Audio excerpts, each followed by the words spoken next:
of my colleagues, we are going to give the President the uh, first priority now to give us his opening statement. Mr. President, you are recognized.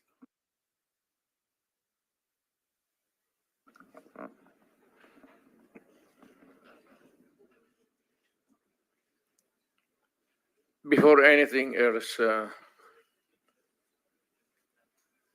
Senator, I'd like to thank the committee for inviting me uh,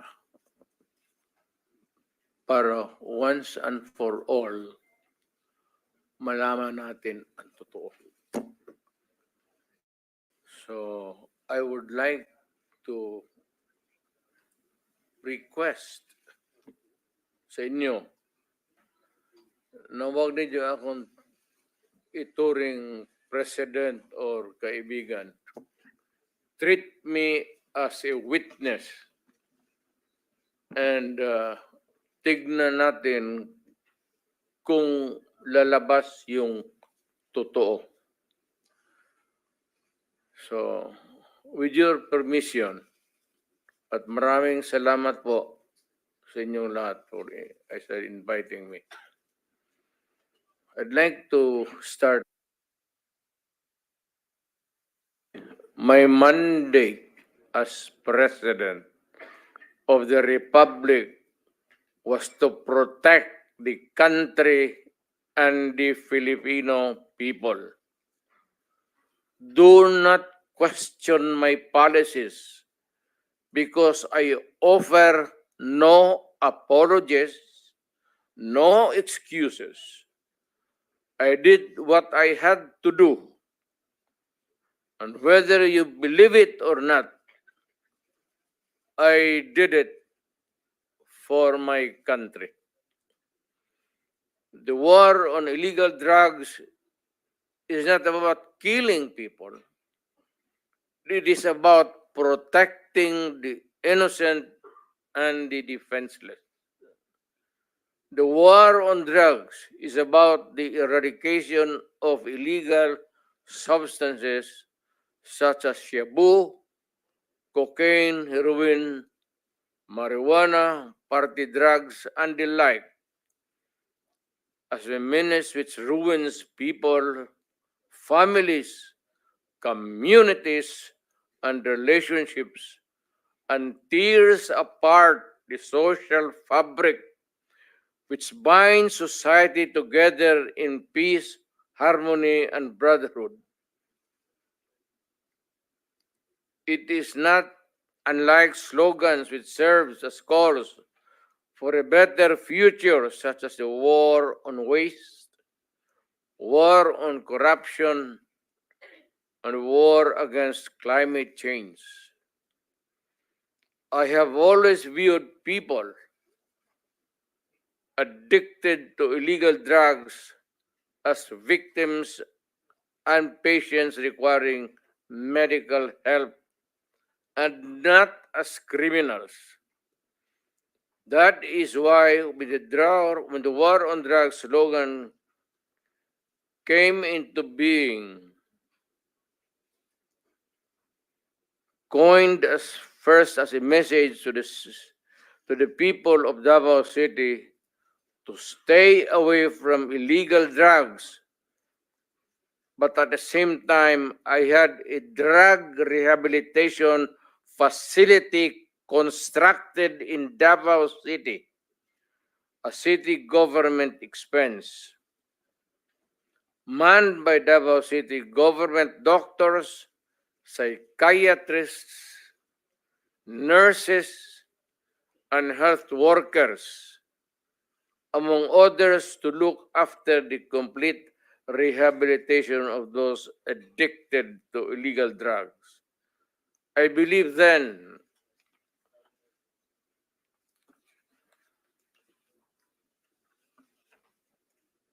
and I still believe now that rehabilitation and not fear of death or incarceration to be the key to the return of the addicted individuals back to the mainstream of a just and forgiving society.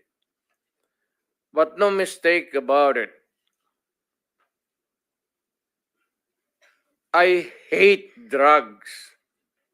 I loathe the purveyors, the merchants, and the pushers of this demonizing element. I have not failed to emphasize this from the very day of the campaign when I ran for the presidency in 2016. This was my covenant with the Filipinos who believed in me. And to this day, must still agree with what in government have achieved. It is unfortunate that drug-related crimes are on the rise again. Every day you can read about children being raped, people getting killed and robbed. And just recently, a drug den was raided within the Malacanang complex. This clearly manifests that the purveyors of this menace are back in business.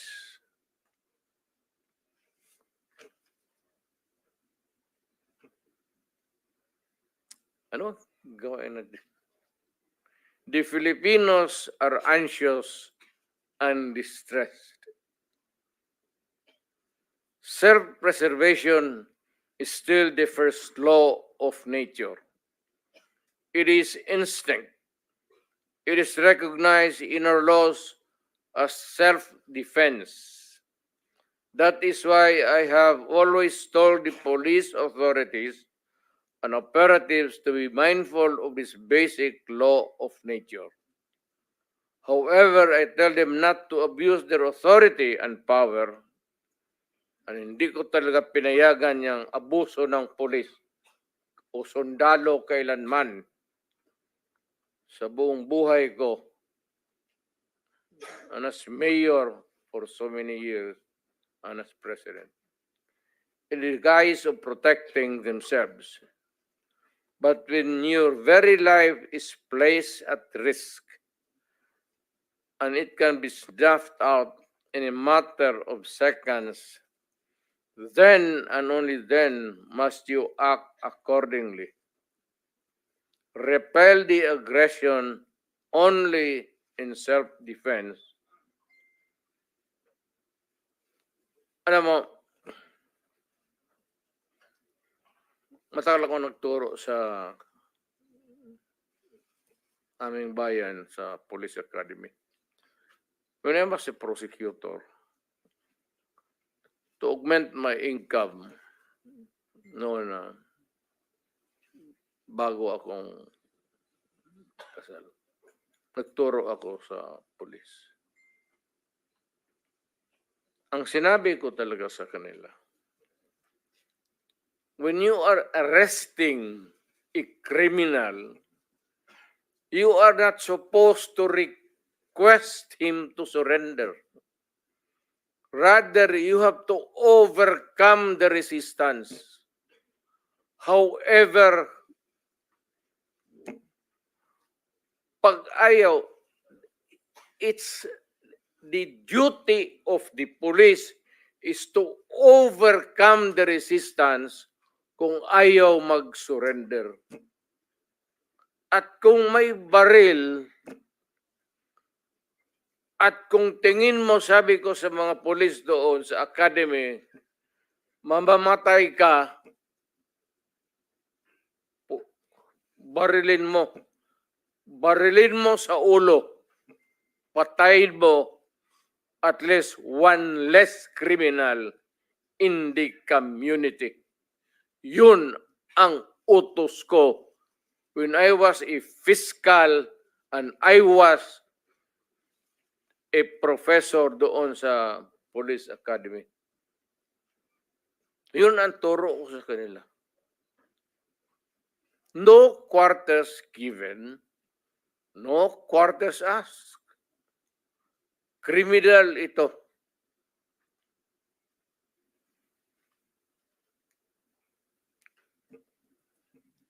Repel the aggression only in self-defense. Do not make orphans of your children and widows of your wives. I don't want that in my conscience as mayor and president.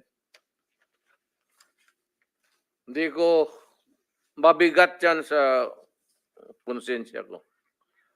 I have warned, but before that, my job as president was never easy, and it was not meant to be. I have tried to do the best I can to address the problem of illegal drugs firmly and without compromise.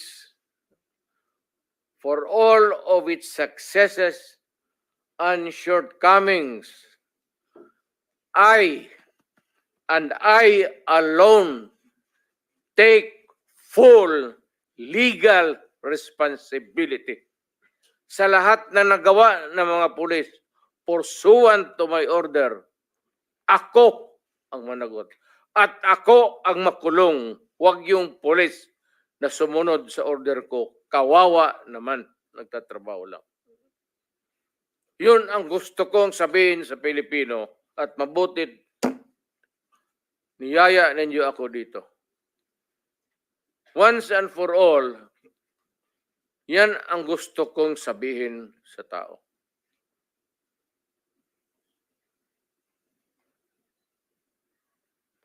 I have warned all of you as your president then and as a private citizen now. Drugs will destroy the Filipino. It will destroy my country, and I will never allow it. Baski ako empleyado sa gobyerno o private citizen, I will do what is necessary to protect my country, my community, at yung mga anak natin. This is a matter of principle.